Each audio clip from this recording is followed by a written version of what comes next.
प्रवीण परदापूरकर. नमस्कार, मी अपर्णा अवधानी. नमस्कार, मी भाग्येश अवधानी.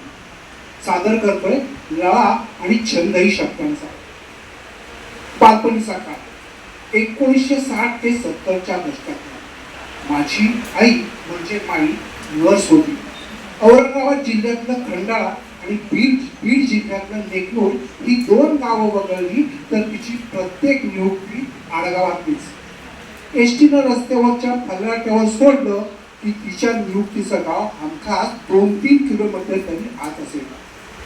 मग त्यांचं पायी चालत जायचं किंवा यायचं आणि मिळेल त्या बैलगाडीची लिफ्ट घेऊन तो प्रवास करायचा. असे ते दिवस. आमचं बालपण म्हणजे अभ्यास, मार्क्स, वर्गात नंबर, क्लासेस असल्या कटकटी नाहीच. आनंदाचं मुक्त बालपण. शाळा सुटली की घरी दप्तर टाकायचं आणि हुंदडायला जायचं. संध्याकाळ झाली की कंदिलाची काच वगैरे पुसून ठेवायची. बहुतेक साऱ्या ग्रामीण भागात कंदील फारच कमी होते. मिणमिणते दिवे किंवा चिमण्या हेच उजेडाचं साधन. खेळही फार नाही.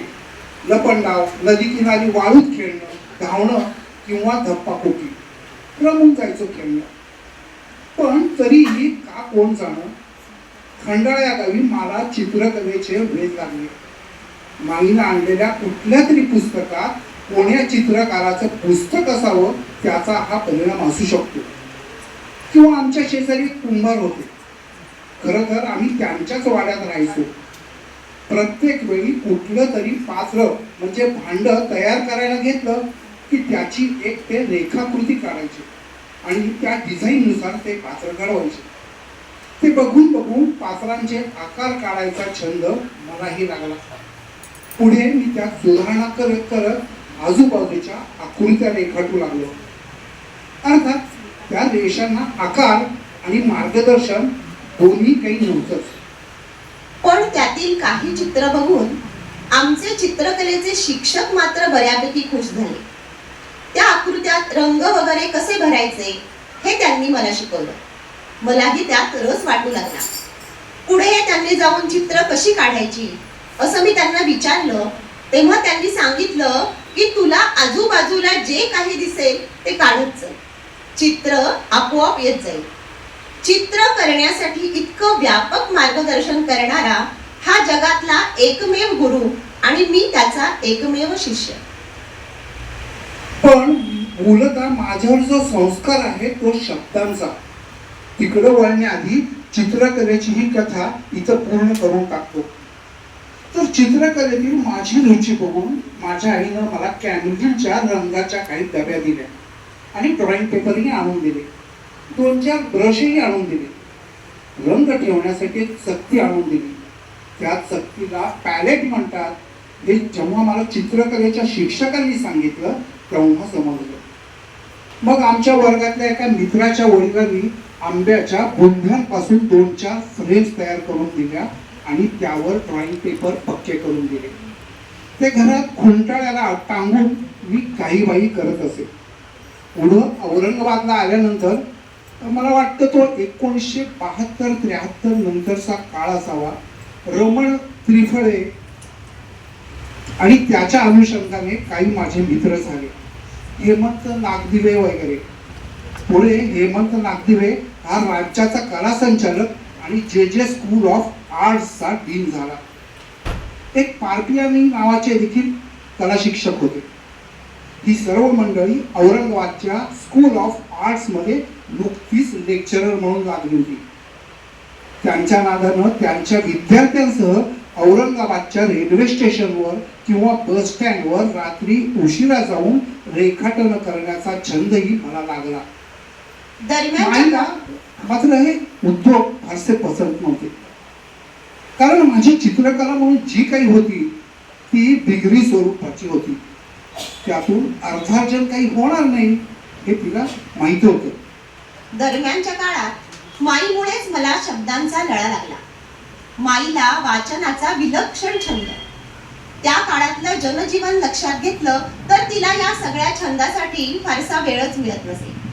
कारण एकदा बाळणपणाचं आमंत्रण आलं की त्यात तिचे 2-3 दिवस जात असत. एक दिवस यायचा, एक दिवस जायचा आणि एक दिवस बाळणपणाचा. तिचा प्रवासही सगळा बैलगाडीनच. आल्यानंतर ती जाम थकलेली असेल. तिला त्यात अर्धशिशीचा खूप त्रास होता आणि ती अर्धशिशी उफाळून आली की डोक्याला फडकं बांधून 2-2, 3-3 दिवस झोपून राहत असे. घरात अमृतांजनचा दर्प सुटत असे आणि याच काळात आलं म्हणजे अद्रक कुटून त्यात थोडीशी साखर घालून तिला द्यावी लागेल. या सगळ्या तिच्या जगण्याच्या बापामध्ये वाचनाला एक विशिष्ट असं स्थानच नसे.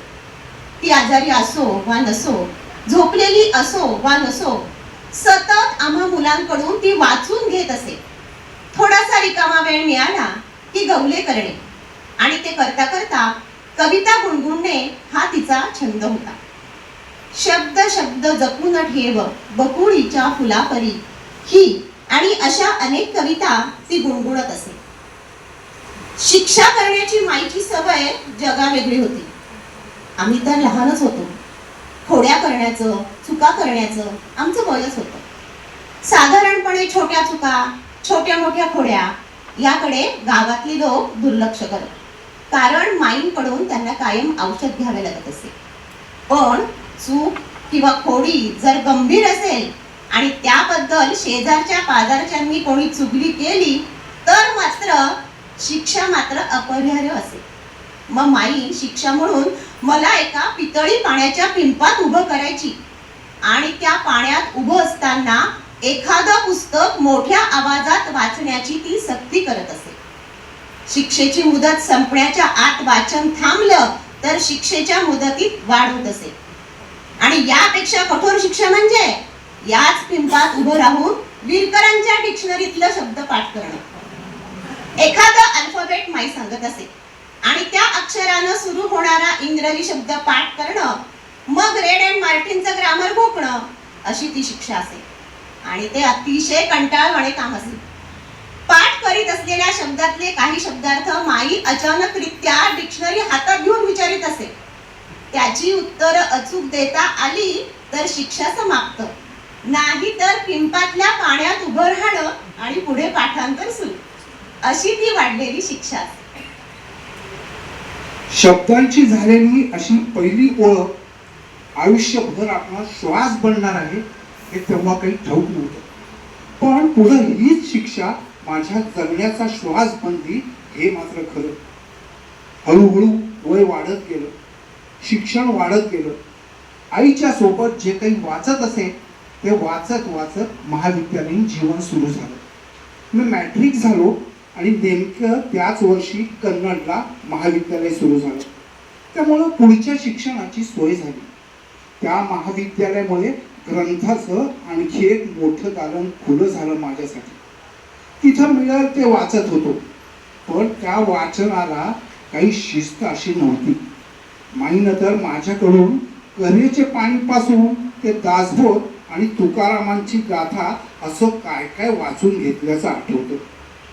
ती देवभळी नव्हती किंवा देवभक्तही नव्हती, पण अधूनमधून तिने गजानन महाराजांची पोथी वाचून घेतलं होतं हेही आठवतं.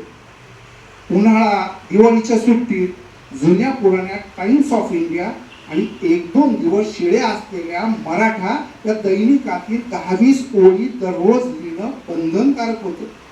हे लेखन झाल्याशिवाय सकाळचं खाणं मिळत नसे.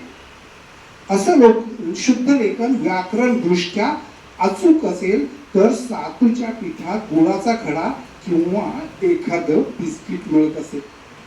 अनेकदा तर माई स्वयंपाक करत असतानाही तिला पुस्तकं वाचून दाखवावी लागत असत.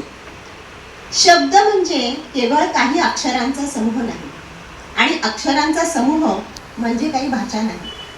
ते जे काही शब्द असतात आणि त्यातून जो काही मजकूर तयार होतो त्याला निश्चित अर्थ असतो, भावना असतात. हा माईचा माझ्यावर लहानपणीच झालेला संस्कार होता. त्या काळातही गावात मराठी, हिंदी आणि आमचा भाग मराठवाड्याचा असल्यानं विशेषतः उर्दू अशा 3 भाषा प्रचलित असत. त्याबद्दल तिनं एकदा स्पष्ट शब्दात आणि तेही निक्षून सांगितलं होतं की भाषेला धर्म किंवा जात नसते. माईनं भाषेला जात किंवा धर्म नसतो हा केवढा संपन्न संस्कार लहानपण केला होता हे आता वयाच्या 68व्या वर्षानंतरही जाणवतो.